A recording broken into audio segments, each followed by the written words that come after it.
eu acho que aquela conquista de 78 foi marcante, porque eu não tenho dúvida que se a gente não ganhasse aquele campeonato, é bem provável que aquele time poderia ter sido desfeito. E muitos jogadores não teriam ficado. Havia umas correntes, nós perdemos um ano anterior nos pênaltis para o Vasco. O grande ídolo do Flamengo, o Galinho, o Zico, quando ele jogava no juvenil, todos os jogos de juvenis, os gols todos, a dona Matilde me pediu entregar a fita cassete naquela época. Então toda a coletânea, ela e o seu Antunes, o papai do Galo, eles colecionavam, ficavam ouvindo naquele gravador antigo, né? Olha, o Flamengo tinha essa coisa, né, do craque o Flamengo faz em casa. Esse trabalho de base, ele sempre foi muito bom. Essa rica história de grandes profissionais na formação, grandes treinadores, grandes preparadores físicos, médicos, que formaram tudo isso aí, apoiados por essa massa enorme da qual eu faço parte. Na verdade, esse grupo começou lá em 78 com aquele gol do Rondinelli contra o Vasco, né? Eu era juvenil, mas já participava. Naquela ocasião, já tinha feito 8 jogos pelo Carioca, porque o Coutinho me requisitava, vamos dizer assim, da base, né?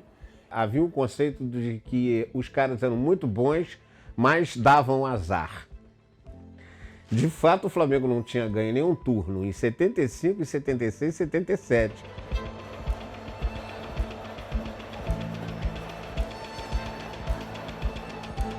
Começou em 77, na realidade, não foi nem em 78, quando a formação do time. Porque o Zico surgiu em 68, 69, moleque, tinha jogo de aspirante, a gente acompanhava aquela geração que estava subindo. Mas aquela geração não estava ganhando.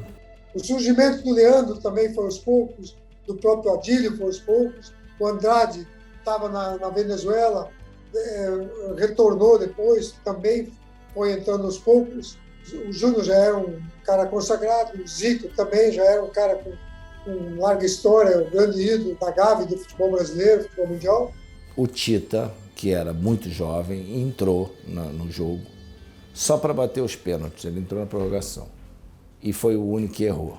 A gente passou pela base, sabe muito bem o que é isso, a importância de você ter uma solidariedade. Nós saímos dali do estádio e fomos todos para aquele barril 1800 que tinha em Copacabana, no Arpoador, não sei, por ali. Fizemos um jantar de despedida e tal, e aí chamamos ali aquilo de Pacto do Barril, que a gente, tinha um time, a gente não podia deixar acontecer o que aconteceu, que a gente não podia desperdiçar a chance, que a gente tinha que voltar com outra cabeça, em 78 e tal. A gente não tinha essa soberba, né? A gente sabia que nós tínhamos um bom time, mas precisava estar na ponta dos cascos. Bom, primeiramente foi muito, muito gratificante você chegar ao Flamengo em finais da década de 60, onde eu fiz um teste, né, em 1968. O Zico já se encontrava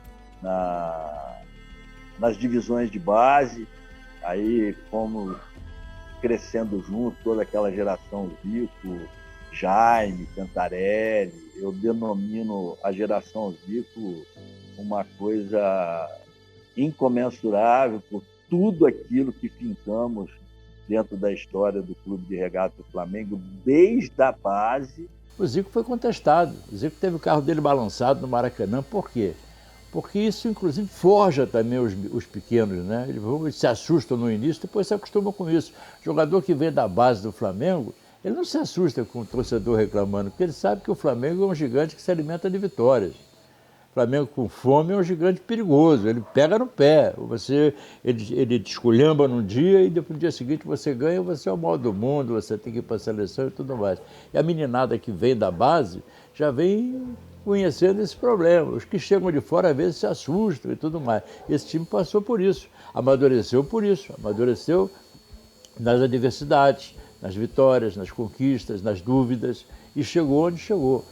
A minha chegada no clube foi através da venda de amendoim, não é? Porque eu era vendedor de amendoim aqui na porta do clube, junto com a minha família toda, e eu era também flanelinha. Toda sexta-feira tinha uns meninos entrando de branco aqui, Toda sexta-feira fazia uma fila, crianças entrando de branco. Eu descobri que era para treinar futebol de salão. E aí foi o meu começo, pedi minha avó, que era costureira, para fazer um shortinho, uma meia, uma camisa branca. Eu entrei na fila também. Vim parar aqui dentro do clube. Em seguida fez o mesmo processo com a Adílio. A mãe dele também, Dona Laíde, era costureira. Fez o uniformezinho dele branco, entramos na fila e aí estamos até hoje aqui dentro. Assim que o capitão Coutinho chegou no Flamengo, né, eu acho que inicia ali, né? Porque ele que foi muito determinante, né, em dizer que nós tínhamos que ser campeão mundial, né? E aí ele falou que tinha que entrar na Libertadores, coisa que a maioria dos times brasileiros não entrava, porque era muita pancadaria, o pessoal esqueceu dessa competição, né? Mas, pessoal, nós temos que voltar a Libertadores, disputar a Libertadores, porque nós fazíamos muitos jogos na Espanha, na Itália, a gente disputando aqueles torneios, né? Então isso aí facilitou bastante essa ideia do capitão Cláudio Coutinho, né? 77 não foi um ano assim, foi um ano de muita dificuldade.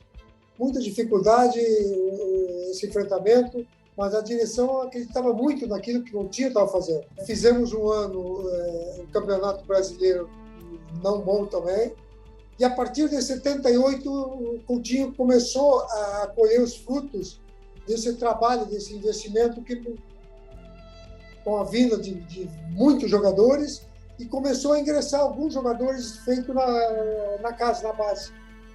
Aquele famoso lema que o craque Flamengo faz em casa, né? Isso acabou ajudando o trabalho de se desenvolver do Coutinho. E começou a colher os frutos. Eu acho que o Coutinho, claro que o fundamental são os craques e o Zico, mas eu acho que o Coutinho foi muito importante nesse processo, porque ele era o treinador que lia sobre futebol, que conhecia sobre futebol, que sabia o que estava acontecendo lá fora. Então a grande importância do Coutinho é o fato dele ter tido o conhecimento do que ele tinha em mãos. Um dia ele chegou lá e falou assim, pô, isso caiu na minha mão. Pô, eu sou um cara iluminado. Eu vou fazer disso aqui, pô, o melhor bolo de chocolate do planeta, com a cereja no final, que vai ser bem grande, né? A cereja do Flamengo era do Zico.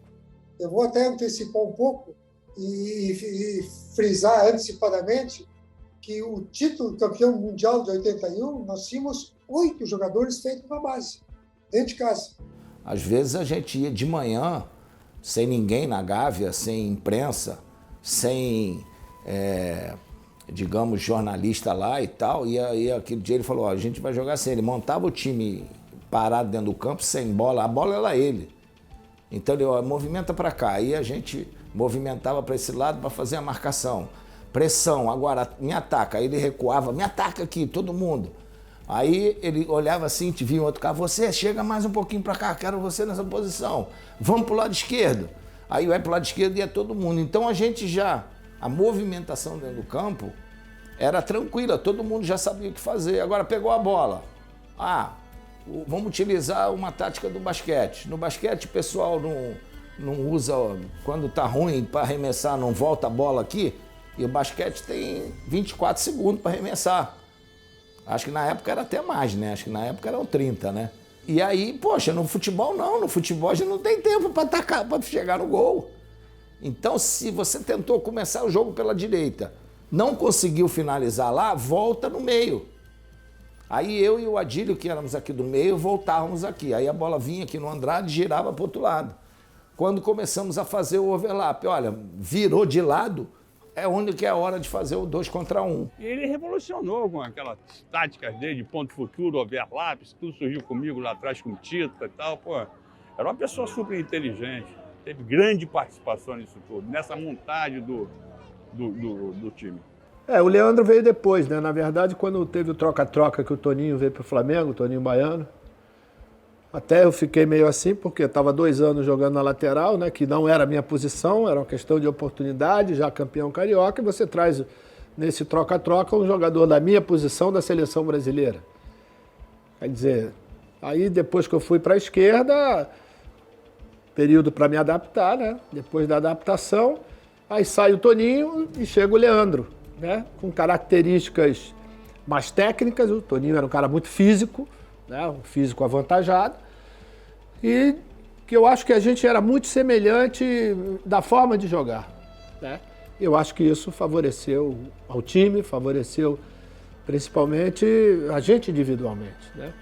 Porque o Leandro mais novo que eu, mas a gente foi crescendo, não só dentro, mas fora de campo, de uma forma que terminamos nós dois na seleção brasileira, quer dizer, sendo também titulares absolutos naquele período. Em 78 eu ainda não estava no Flamengo, né? Eu estava retornando da Venezuela. Fui emprestado lá por 2 anos, aí volto no final de 78, o Coutinho era o treinador e me deu a oportunidade. E eu aproveitei e acabei me firmando, né? Em 79 fiquei no banco, alguns jogos, mas nessa meada de 79 eu já estava jogando como titular, né? O Carpegiani estava com alguns problemas de contusão, jogava eu e Adílio, e às vezes jogava com o Carpegiani e Adílio ia para a ponta esquerda. Inclusive até os anos 80, o primeiro brasileiro, estava jogando eu, Carpegiani e Zico, né? Você não reúne num time jogadores do nível do Leandro, Tita, Adílio, Júnior, Andrade, Zico. Você não reúne esses caras todos num time só à toa. Isso não vai acontecer todo dia, tá? Não vai acontecer todo dia. E ainda tem uns por fora, que completam com maestria. O que acontece? Começou a surgir essa mescla, né? Aí vem eu, o Adílio, Tita e o Júlio César, né? E acaba se encontrando o outro grupo, que é o Zico, o Júnior, o Rondinelli, Cantarelli, e juntou essas duas épocas e acho que encaixou, as coisas se encaixaram bem. Então veio aquele time forte, que é um time que, né, começou a assombrar o Maracanã e vencer a todos, né? E foi ali, tudo começou ali, né? Aí aquele gol do Rondinelli lá, aquele ali que impulsionou ali, todo mundo ficou todo mundo motivado, né?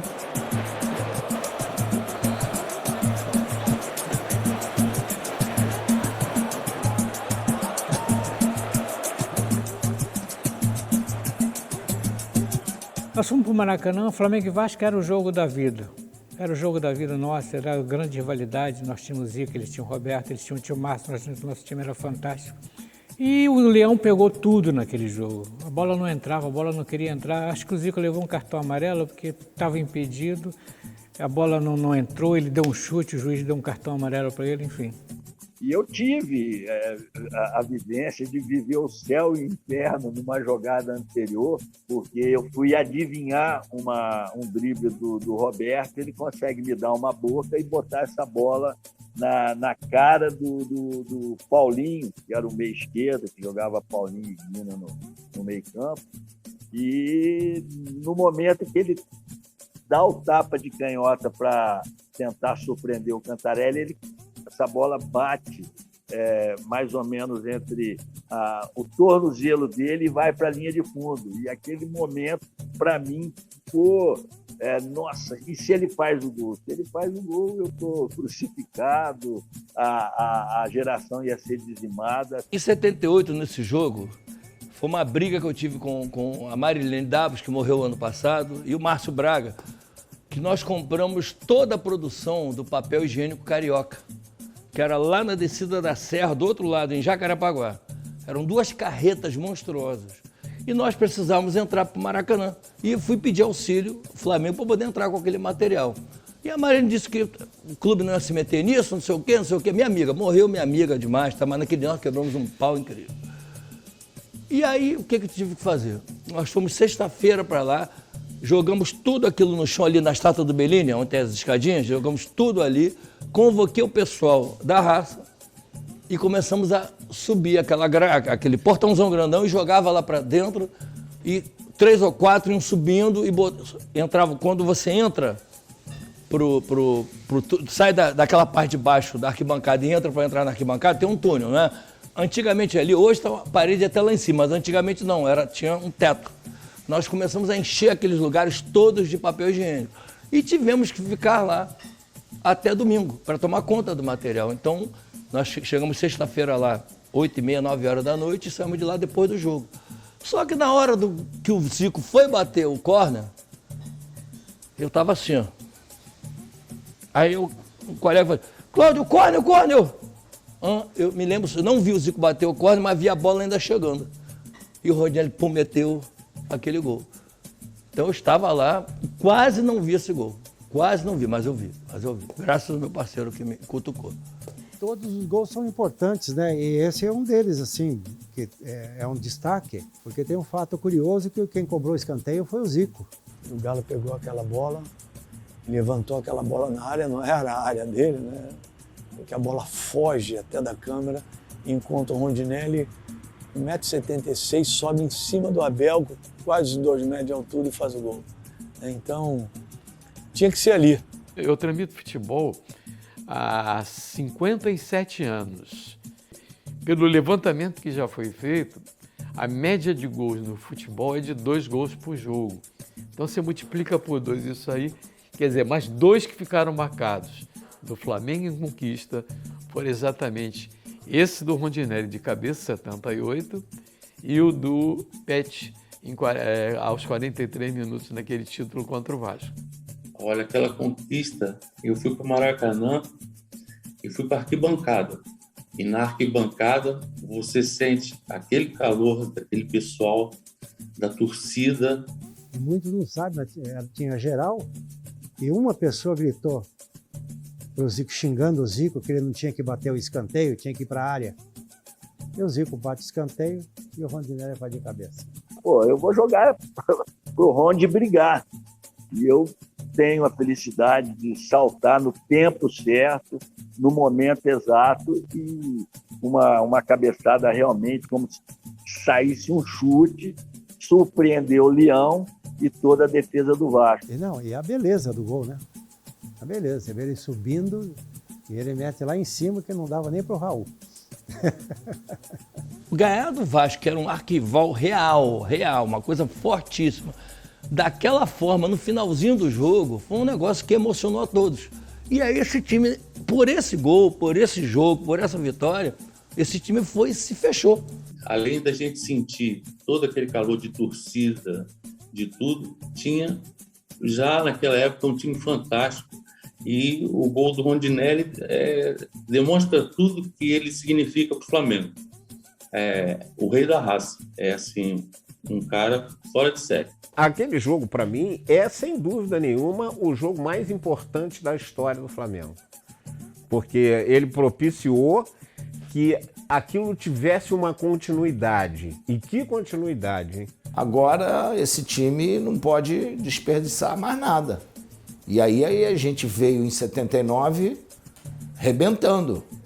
Então, aquele título de 78 foi a afirmação daquela geração.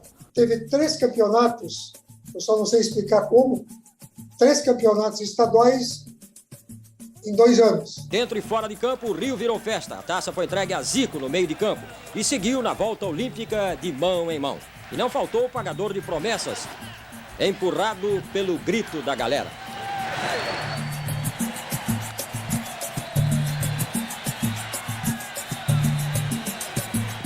Então nós fomos campeões carioca em 78, 79 e 79. Nós fomos tricampeões, porque teve um especial em 79. E em 80 começou a era dos brasileiros, né?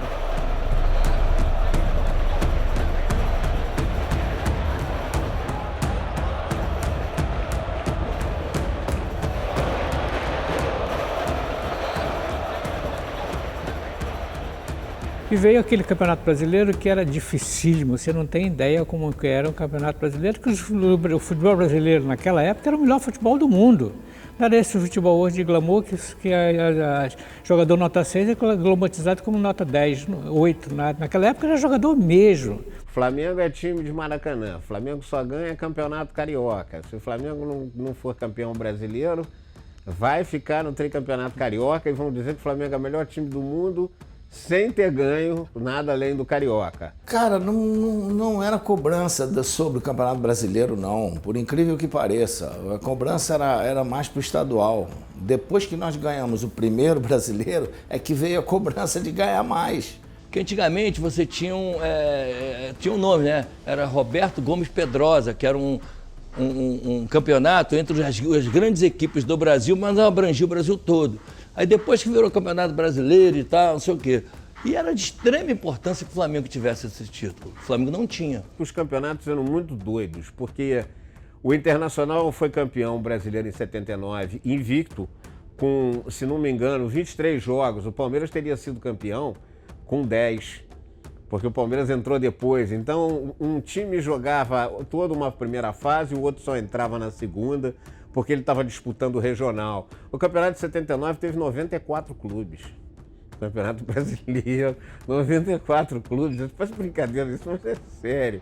94 clubes. Então, a gente está falando de uma época muito doida, né? E aí o Flamengo foi desclassificado nas quartas de final, né? Perdeu do Palmeiras dentro do Maracanã com 112 mil pessoas. E aí esse conceito continuou durante praticamente mais 6 meses, até o Flamengo ganhar o Campeonato Brasileiro de 80.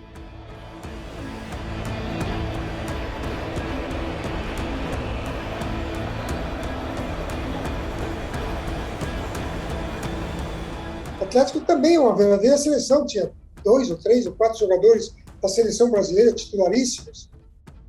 E aí você ia para um Palmeiras, também tinha grandes jogadores, você ia para um Corinthians, os times eram muito mais fortes, mais sólidos. Consequentemente, os títulos tinham maior valor.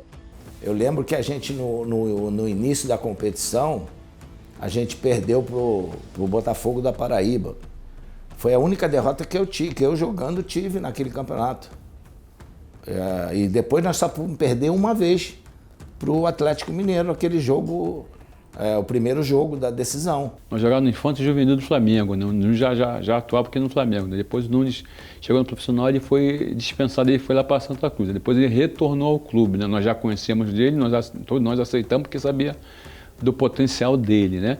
Então foi muito legal, né? Eu já tinha um time formado, um grupo muito bom formado, um grupo já consciente, né? E a minha estreia foi positiva, 100% da maneira que eu queria, né? Fazendo o primeiro gol com a camisa do Flamengo, porque lá quando eu tinha 11, 12 anos, quando eu estava no Flamengo de Feira de Santana, eu ajudava a minha mãe a vender laranja na porta do estádio, eu descascava a laranja, cortava o bolo de aipim, e vendia para os torcedores que ia chegando no estádio.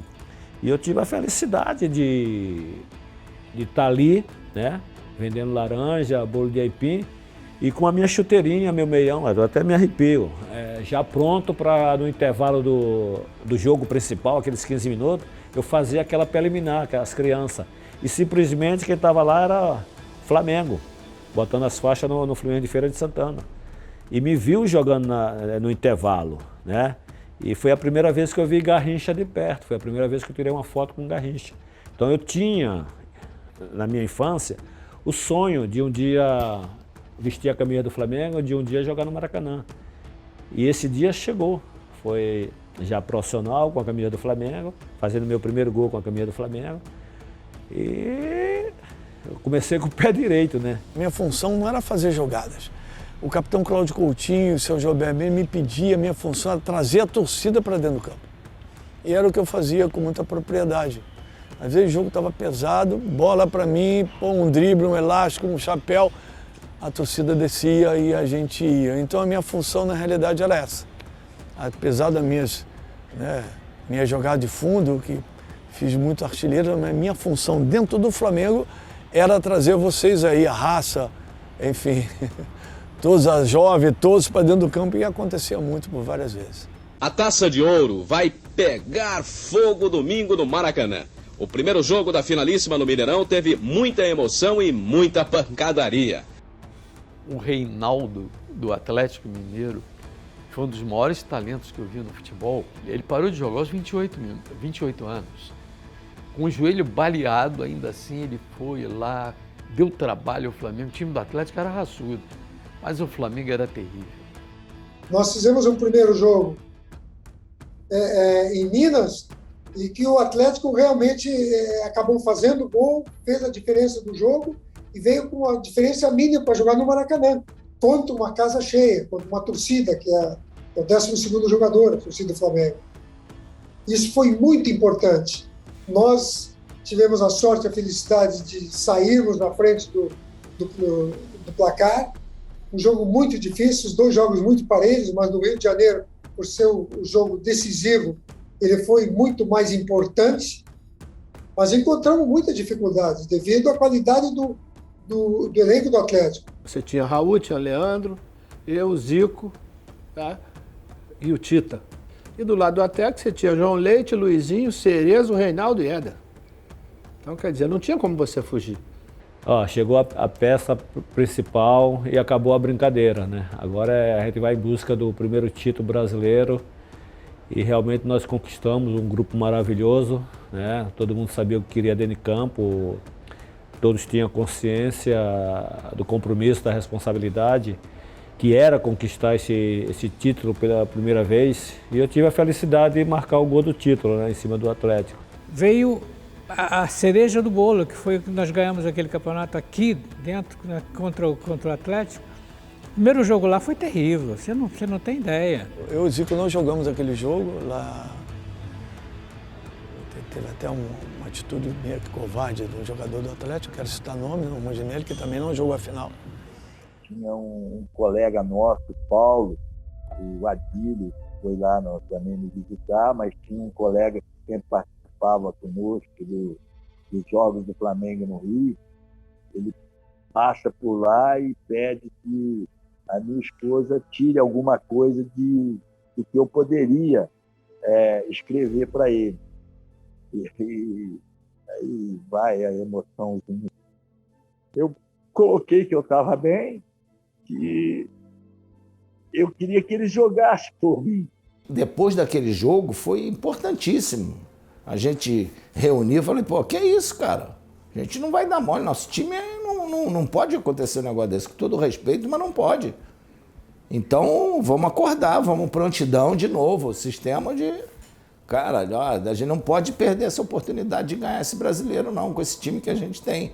Quando nós fomos jogar contra o Atlético Mineiro lá, eles não deixaram o time jogar, dormir, não sei o quê, ficaram soltando fogos na porta do hotel e tal. Eu falei, bom, vai ter volta. E aí no sábado eu marquei 5 horas da tarde, lá na subida do Alto da Boa Vista, ali na usina. Falei, vamos. Eles ficaram nas paineiras. Falei, vamos para lá. Vamos para lá e não vão dormir também. E teve uma pessoa que foi extremamente importante do clube, que eu falei, não, você não pode não, cara. Você não, eu quero ir, eu quero.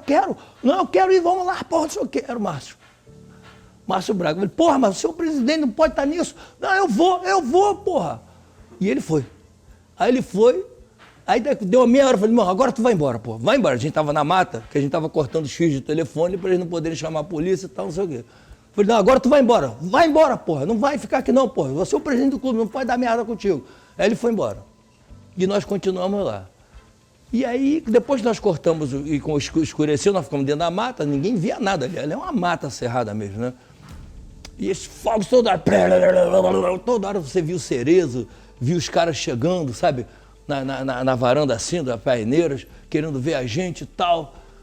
E aí eu cheguei e falei assim, ó, vamos agora fazer por trás, porque os caras daqui a pouco vão sacar que a gente tá aqui, né? Que tinha um em cada lugar.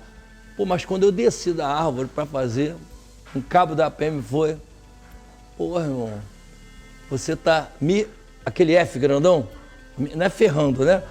Pô, tá ferrando meu plantão, só que eu não era ferrando. Eu falei, porra, irmão, pelo amor de Deus, você... Pô, já 1h30 da manhã, eu falei, pô, meu, a gente tem que ficar aqui até os caras não vão dormir, porra, tal, e não sei o quê. Aí ele falou, não, desce comigo. Eu falei, ó, meu irmão, tudo bem, eu vou descer para quebrar até o galho, mas eu vou subir de novo, eu vou subir, cara. E assim foi feito. E saímos de lá às 6 horas da manhã. E os caras acordados na varanda, não conseguiu, porque era uma carga pesada, sabe?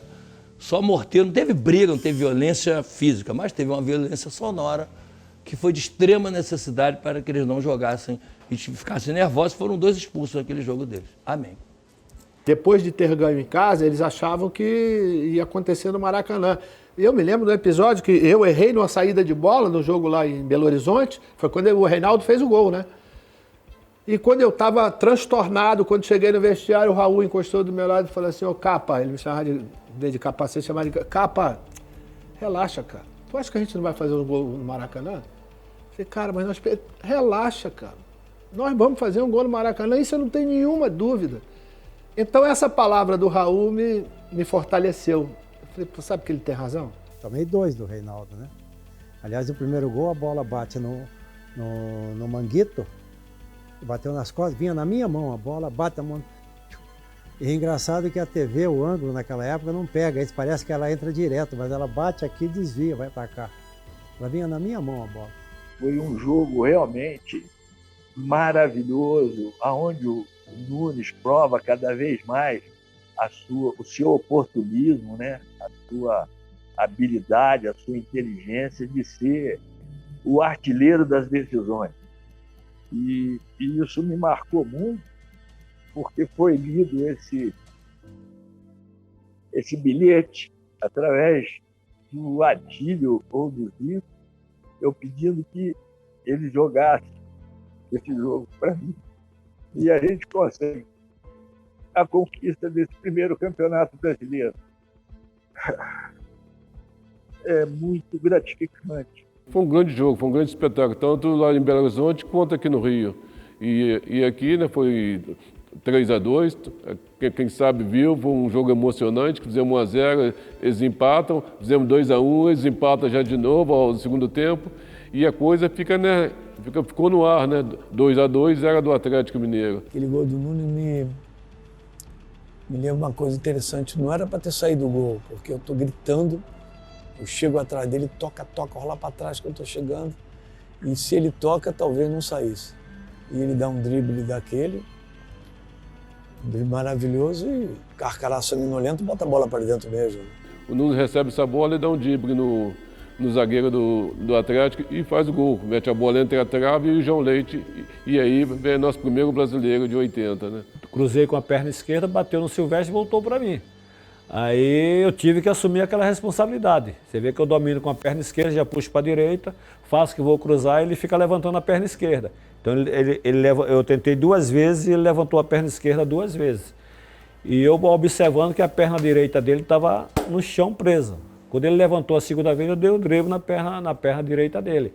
Ele não tinha condições de cortar aquela bola, porque a perna direita, a esquerda estava no ar e a direita estava presa no chão. Eu dei o drible justamente na perna direita.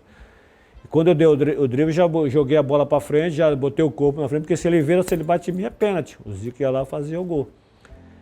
Mas ali foi tudo desenhado, ali eu assumi toda a responsabilidade.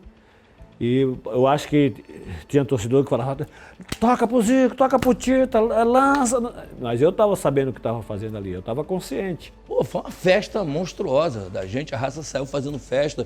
Eu me lembro que nós viemos caminhando até a Presidente Vargas, fomos andando, mas uma multidão de gente, com a bateria e tal.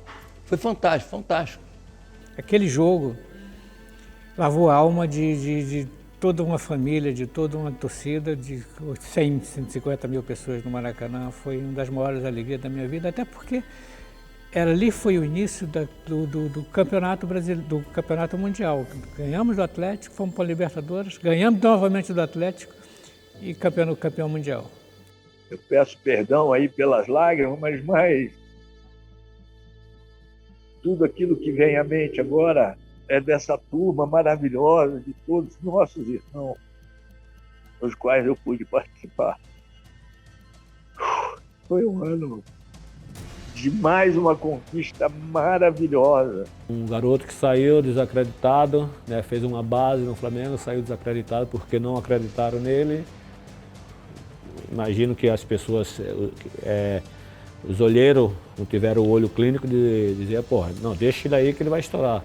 Não, me liberaram, eu estourei lá. Mas uma coisa muito importante que eu falei, vocês estão me mandando embora, mas vocês ainda vão me comprar bem caro. Aí fui e voltei caro, e voltei para ser campeão do mundo. Porque até então todos diziam, né, que o nosso time era um time caseiro, você jogava dentro do Maracanã. Então dali para frente eles começaram a olhar a gente de uma outra forma, passaram a ter mais respeito pelo aquele nosso time. E sabia que aquele time era um time qualificado, era um time que ia fazer muita coisa importante. Aquela geração teve um comprometimento com o clube, com as vitórias muito grande. E esse brasileiro também foi importantíssimo, né? Porque a gente passou a ter a real dimensão do que era o Flamengo Brasil também.